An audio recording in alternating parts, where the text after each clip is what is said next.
Hello, नमस्कार। Welcome back to my channel. आपने अगर अभी तक चैनल सब्सक्राइब नहीं किया है तो सबसे पहले चैनल को सब्सक्राइब करें। आज एक कहानी से शुरू करते हैं। एक गुरु और एक शिष्य अपनी 3 बकरियों के साथ कहीं जा रहे थे। बीच रास्ते में बहुत ही सुंदर उन्हें नदी नजर आई। गुरु ने कहा, मेरे ध्यान का समय हो गया है, यहाँ थोड़ी देर रुकेंगे। शिष्य को भी बहुत अच्छा लगा सुनकर कि आराम मिलेगा और शिष्य ने सोचा इस सुंदर नदी में मैं एक डुबकी भी लगा लूंगा। लेकिन समस्या थी वो 3 बकरियां। उनके पास एक छोटी सी रस्सी थी जिसमें सिर्फ 2 बकरियां बांधी जा सकती थी। शिष्य ने अपने गुरु से पूछा, गुरुजी रस्सी छोटी है, सिर्फ 2 बकरियां बंधेंगी, क्या करूं? मुझे डुबकी लगाने जाना है। गुरु तो इसीलिए ही गुरु है ना, गुरु के पास सभी जवाब होते हैं। गुरु ने शिष्य को एक आइडिया दिया और कहा कि जो 2 बकरियां बंध सकती हैं उन्हें बांध दे और तीसरे के लिए सिर्फ एक्टिंग करे कि वो बांध रहा है। शिष्य को अजीब लगा, लेकिन फिर भी शिष्य ने वैसा ही किया जैसा गुरु ने कहा था और चला गया नदी में डुबकी लगाने।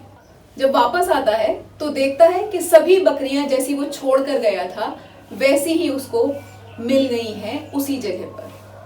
अब तक आगे की यात्रा तय करने का समय भी हो गया था, गुरुजी का ध्यान पूरा हो गया था और वो आगे चलने लगते हैं। शिष्य दोनों बकरियों को खोलता है और आगे ले जाता है। अचानक देखता है कि वो जो तीसरी बकरी वो भी वहीं खड़ी हुई है, वो आगे नहीं आ रही।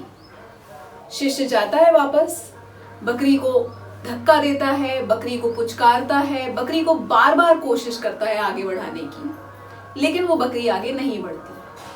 शिष्य वापस गुरु के पास जाकर प्रश्न करता है, गुरुजी ये बकरी तो हिलती ही नहीं। गुरुजी ने पूछा, क्या तुमने उसकी रस्सी खोली?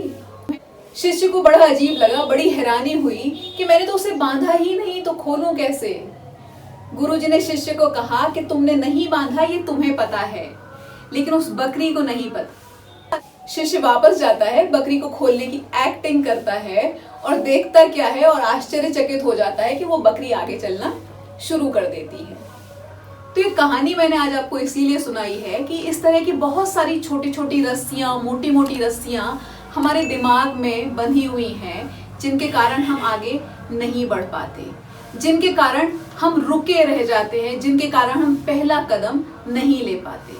तो आज हम बात करेंगे इन्हीं रस्सियों की, इन्हीं चेन्स की, जिनसे हम बंधे हुए हैं, जो हमें रोक के रखे हुए हैं। सबसे पहली रस्सी जिसने हमें बांध रखा है वो है डर, वो है भय। हमें डर लगता है कि हम कर पाएंगे या नहीं। हमें डर लगता है कहीं हम फेल ना हो जाएं, कहीं हम अपना मजाक ना बना लें। सबसे पहली रस्सी है डर। दूसरी ऐसी ही रस्सी है डाउट, आशंका। हम कंफर्म नहीं हैं, हम श्योर नहीं हैं अपने बारे में, हम श्योर नहीं हैं कि हम जो स्टेप लेने वाले हैं, हम जो करना चाहते हैं वो ठीक कदम है या नहीं। बहुत सारी आशंकाएं हमें घेरे रहती हैं। लोग क्या कहेंगे, कोई मेरा साथ देगा या नहीं देगा।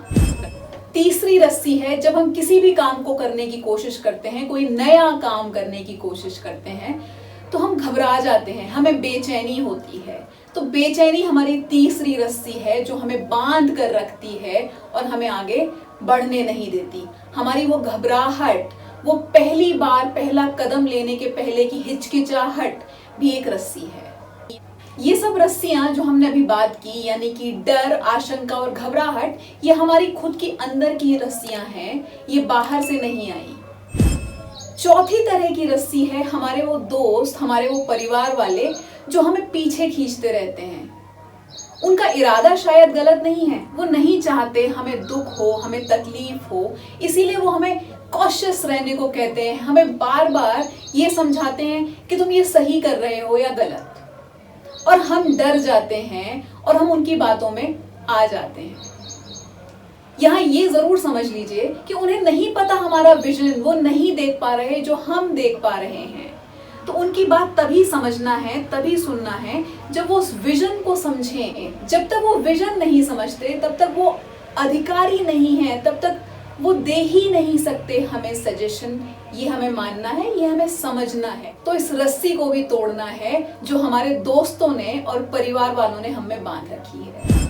और आज के लिए जो आखिरी रस्सी मैं बताने वाली हूँ, हालांकि रस्सियां बहुत हो सकती हैं, हर किसी के लिए अलग तरह की रस्सी हो सकती है, लेकिन ये जो आज मैं रस्सियां बता रही हूँ, लगभग सभी के लिए ये रस्सियां कहीं ना कहीं कभी ना कभी आड़े आती हैं, अड़चन करती हैं। तो पांचवी रस्सी है चैलेंजेस या चुनौतियां। चुनौती का मतलब है जब हम काम करने जा रहे हैं, आगे बढ़ रहे हैं, उस समय अचानक कुछ ऐसा हो जाए कि हमारे पास दो रास्ते, दो चुनाव करने पड़ जाएं कि इस तरफ जाऊं या इस तरफ जाऊं। मेरा आज बहुत इंपॉर्टेंट एग्जाम है और मेरे घर में किसी की तबीयत खराब हो गई है, अब उसको मैं हॉस्पिटल ले जाऊं या एग्जाम देने जाऊं, ये चुनौती है। ये निर्णय है इस क्षण का, इस पल का कि क्या ज्यादा इंपॉर्टेंट है। तो ये जब चैलेंजेस हमारे सामने आते हैं, जब हमें दुविधा होती है, जब हम ये समझ नहीं पाते कि रास्ता ये लेना है या ये लेना है, उस समय ये जरूर समझ लीजिए कि जिस दिन आपके पास पर्याप्त होगा तब आप ज्यादा दे पाएंगे। अगर आप एक बड़े और सशक्त व्यक्ति बन गए हैं तो आप सबकी मदद कर सकते हैं, अपने दोस्तों की, अपने परिवार की, अपने भाई बहनों की। लेकिन अगर आप ही खुद छोटे रह गए तो आप कैसे मदद कर पाएंगे? उस निर्णय के समय ये जरूर सोचिए कि कहीं आप इस एक निर्णय से छोटे तो नहीं रह जाएंगे, कहीं आपकी ग्रोथ रुक तो नहीं जाएगी। हम सब अपने जीवन में बहुत कुछ करना चाहते हैं, बड़े आदमी बनना चाहते हैं, हमारी एक सपनों की दुनिया अलग है जिसमें हम रहते हैं, और उन सपनों की दुनिया में हमें ऐसा लगता है ऐसे पहुंचा जा सकता है, क्योंकि जब हम सोते हैं और हम सपने में देखते हैं तो हम एक्चुअली ऐसे ही पहुंच जाते हैं। नींद लगी, गहरी नींद आई और सपना शुरू, मतलब ऐसे पहुंच गए। लेकिन एक्चुअल लाइफ में, रियल लाइफ में एक असली दुनिया और सपनों की दुनिया के बीच में एक और दुनिया है। वो दुनिया है परेशानियों की दुनिया, वो दुनिया है इन्हीं सारे रस्सियों की दुनिया जिसको हमें तोड़कर आगे बढ़ना है। ये हम आगे बढ़ कैसे सकते हैं? हमें पता है ये रस्सियां हैं, हमें पता है ये परेशानियां हैं, हमें ये मालूम है कि ये रस्सियां हमें जकड़े हुए हैं, लेकिन इनसे आगे कैसे बढ़ना है? इनसे आगे बढ़ने का भी, इस परेशानी की दुनिया से आगे निकलने के भी कुछ छोटे छोटे से स्टेप्स हैं। अगर हम वो तैयारी करें तो हम आगे बढ़ सकते हैं, आगे निकल सकते हैं। तो पहला स्टेप है जानकारी लेना, मान जाना। ये समझ लीजिए, ये जान लीजिए कि इनमें से कौन सी रस्सी है जो आपको पकड़े हुए है, जो आपको जकड़े हुए है। उसको समझना, उसको पहचानना जरूरी है। तो सबसे पहला स्टेप है अपनी रस्सी को पहचानना। दूसरा स्टेप होगा तैयार होना, अपने आप को मानसिक और शारीरिक रूप से तैयार करना। अगर रस्सी ये है कि आपकी शरीर में जान नहीं है इतनी मेहनत करने की, तो पहले उस जान को इकट्ठा कीजिए, पहले प्रिपेयर कीजिए अपने शरीर को, अपने दिमाग को कि मैं कर सकता हूँ। तीसरा स्टेप हो सकता है डराने का, मतलब डराइए, इन सारी रस्सियों को डराइए, उन फ्रेंड्स को और फैमिलीज को डराइए जो आपको बार बार जकड़ते हैं, बार बार रोकते हैं, और कहिए कि नहीं आप ये कर सकते हैं। आपको डरना नहीं है, बल्कि डरा के उन्हें वापस करना है। चौथी चीज जो ध्यान में रखना है वो है आपको सतर्क रहना है, आपको बहुत केयरफुल रहना है। ये कुछ भी करते हुए केयर कीजिए, ध्यान रखिए कि ये रस्सियां बार बार आपके पास आती हैं और आपको जकड़ती हैं, तो केयरफुल रहिए कि ये आएंगी और इन्हें मैनेज करना पड़ेगा। और आखिरी स्टेप है पहला कदम उठाना, साहस दिखाना और आगे बढ़ना। ये ध्यान रखिए कि ये सारी रस्सियां और ये सारे उपाय जो हैं ये आपके खुद के हैं, आपको खुद ही करना है, कोई दूसरा आपके लिए नहीं कर सकता। अगर आप ये उपाय नहीं कर पाते हैं तो ये रस्सियां पहले छोटी से मोटी और मोटी से जंजीरों में बदल जाती हैं, फिर इन्हें तोड़ना, फिर इनसे मुक्त होना बहुत मुश्किल हो सकता है। तो आशा करती हूँ कि आज हम अपनी रस्सियां पहचानने की कोशिश करेंगे और उन्हें किस तरह से तोड़ा जा सकता है, उन्हें किस तरह से कमजोर किया जा सकता है, ये स्ट्रैटेजी हम आज के बाद जरूर बनाएंगे। अगर ये वीडियो अच्छा लगा हो तो लाइक, शेयर, कमेंट जरूर कीजिए, चैनल सब्सक्राइब कीजिए और बेल बटन हिट कीजिए। Thank you so much, happy learning.